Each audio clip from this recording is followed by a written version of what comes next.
After keys concept, I would go with what are controlled and uncontrolled components in React.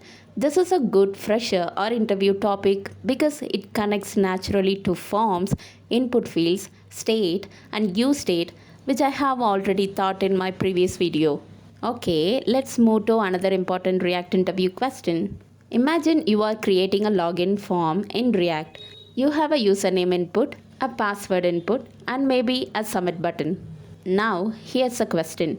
Who is actually controlling the value inside that input? Is the browser controlling it? Or is React controlling it? And that's where controlled and uncontrolled components come in. Let's start with a simple question. When you type something into an input box, where does that value actually live? The browser knows what you typed. But in React, sometimes we also want React to know about that value. Why? Because maybe we want to use that value somewhere else. Maybe we want to validate it. Maybe we want to submit it. Maybe we want to display it somewhere on the screen. So React needs to stay connected with the input value. Now let's talk about a controlled component. This is the important idea. In a controlled component, React controls the input value. Usually, we store that value in state. And React renders the input again using the new state value. So the flow is basically user types, state updates, React updates the input. That's why we call this a controlled component. Because React is controlling the value. Okay, now let's look at the other side. What is an uncontrolled component? Here, the browser or DOM keeps track of the input's value. React doesn't control every change through state.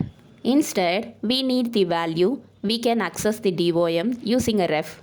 And you already know about useref, right? So this is where useref can be useful. So what is the easiest way to remember the difference? Now you might be thinking, which one should I actually use? For most forms where you need to validate input, show live values, disable buttons based on input, or react to every change, controlled components are usually very convenient, but uncontrolled components can also be useful, especially when you don't need React to track every keystroke. So it's not that one is always good and the other is always bad. It depends on what your application needs. Now you got it right. Okay, quick revision before we move on. Controlled component React state controls the input value. Uncontrolled component the DOM keeps the value and React can access it using a ref. Controlled means state. Uncontrolled means DOM plus ref. And that's the basic difference between controlled and uncontrolled components. If you are preparing for React interviews, make sure you understand this difference. Not just memorize the definition, because interviewers can easily give you a form example and ask you which approach you would choose. And now you know how to answer it. In the next video, we will take another React interview question and break it down just like this.